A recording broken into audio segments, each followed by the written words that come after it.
Good afternoon, everybody, and we are back. I am Shawnee, and welcome to TheShuneyView, designed for happy life, engineered to last. The purpose of my podcast is to exemplify dreams and goals and how to achieve them through self-motivation and inspiration from others. There's a saying, give a man a fish and you feed him for a day. Teach a man to fish and you feed him for a lifetime.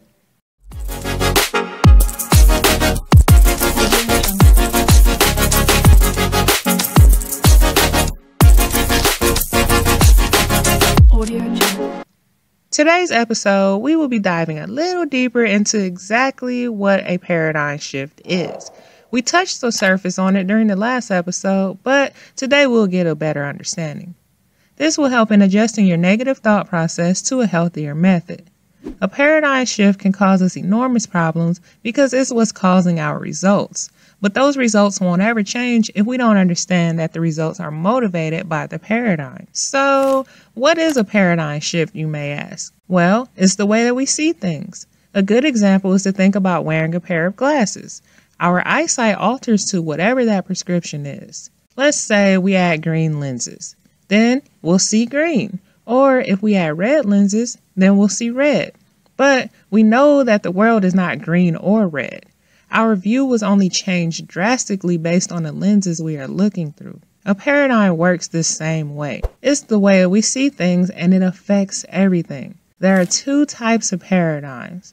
It's the victim and the agent. With the victim paradigm, also known as the negative or the pessimist paradigm, we place blame on everything and everyone outside of ourselves.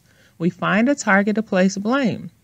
This may be the government, the economy, society, institution, our parents, or someone who may have abused us when we were younger. But with the agent paradigm, also known as the positive paradigm or the optimistic paradigm, we become responsible.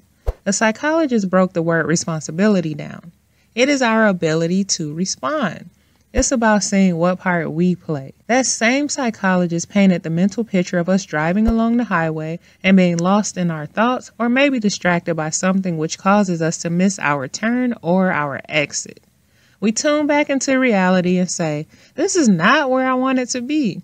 Or looking back at the missed exit, we say, that is not what I wanted to happen. Then we look down and we see our own hands on the steering wheel.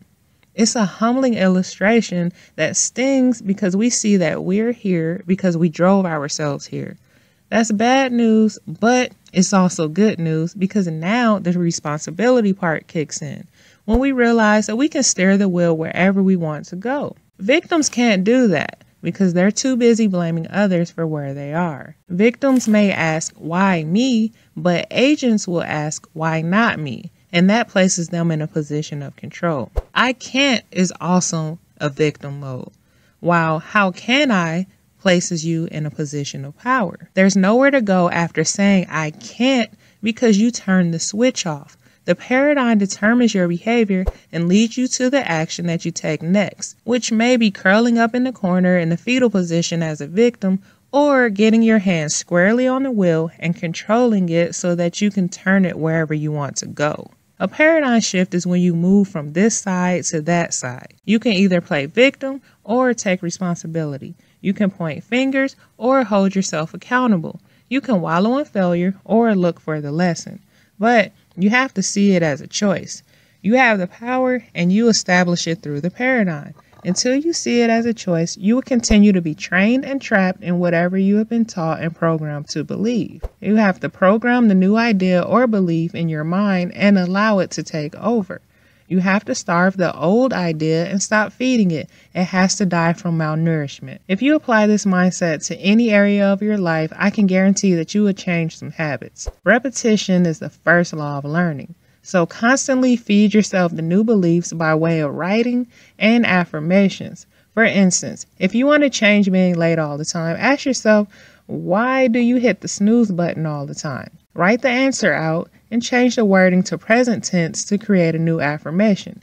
Every day for the next 21 days or so, affirm, I am so happy that I am always on time for work. This sounds silly in the beginning, but try it out because it really works. Do you really want change, or are you more worried about sounding silly? If you're worried about that, then you don't want change bad enough. From my personal experience, I wanted to change my outlook on toxic behaviors imposed on me from other people. I admit I played victim mode on trying to figure out why these people felt so comfortable in taking advantage of my kindness. The truth is, I allowed the behavior. So to change it, I began doing research on myself and my inner beliefs. I found that I had been misinformed on what forgiveness meant. I was believing that a person, if they offended me, I would just turn the other cheek and forgive them. When in reality, the healthy response would be to confront them and walk away. We don't have to prove that we're a good person by allowing them to run over us. I applied that as my paradigm and watched my life change over time, slowly but surely. These people may not have meant me any harm intentionally, but at the same time, I had to set the boundaries in order for change to set in. I had to regain my power, and you can do the same for whatever issues you see controlling your life for the worse. Only you know your answers to your problems. Therapy and counseling is good, but keep in mind that you may not even feel comfortable enough to open up to strangers about your inner demons or beliefs that may be holding you back. But you know yourself, and you can be a world of change when you admit that you are allowing the demise of your life single-handedly. You won't reach your goals and dreams until you reroute the thoughts that are blocking them. One step at a time, one day at a time, you will get there. Everyone wants to claim that they are self-made when they are successful, but no one wants to claim it when they feel that they have failed. Opportunities, contrary to belief, do not fall from the sky. We create them. My next episode will be about meditation and affirmations. Eventually, we will work our way up to interviews and group discussions, but it's imperative that I lay all of the basics for the foundation first. So, if you like what you hear, please follow, subscribe, like, add, request, comment, and share. Yeah, all of that good stuff. See you Monday.